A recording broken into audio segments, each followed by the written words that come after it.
আসসালামু আলাইকুম এভরিওয়ান, কেমন আছেন সবাই?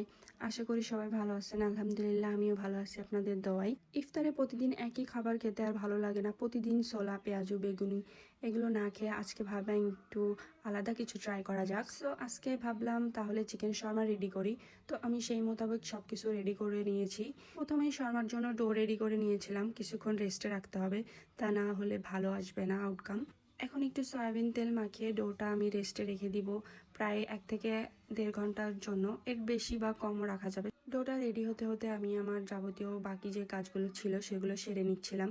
তো এদিকে আমার থালা বাসনগুলো অগোছালো ছিল, তো আমি সেগুলাই গুছিয়ে রাখছিলাম। কিচেনের কাজ শেষ করে আবার এদিকে চলে আসি শরবত রেডি করতে। শর্মার ভিতরের পার্টের জন্য শসা, গাজর এগুলো সবকিছু কুচি করে রেডি করে রেখেছিলাম। তারপরে একটা সস রেডি করব, তার জন্য আমি আগে একটা ডিম পোস্ট করে নিয়েছি।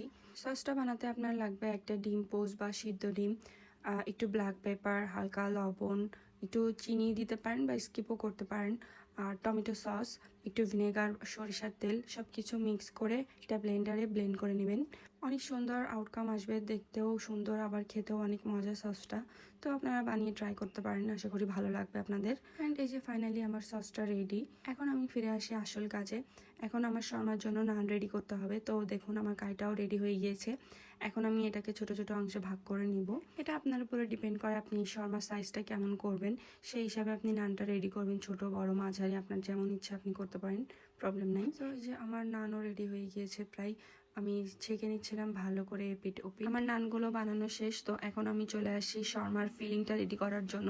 তো আমি চিকেন আর যে সালাডটা কেটে রেখেছিলাম, সসটা বানিয়েছিলাম, সবকিছু একসাথে মিক্স করে এখন ফিলিংটা রেডি করে ফেলবো। এখন এটাকে আমি শর্মার উপরে সুন্দর করে সেট করে শর্মাটাকে রোল করে নিব। অ্যান্ড এই যে ফাইনালি ইফতারিরও সময় হয়ে গিয়েছে, তো আমরা ইফতারি করতে বসে পড়েছি। তো আজ এই পর্যন্ত, আল্লাহ হাফেজ। সবাই আমাদের জন্য দোয়া করবেন। আবার দেখা হবে নতুন কোনো ব্লগে। Till then, bye by.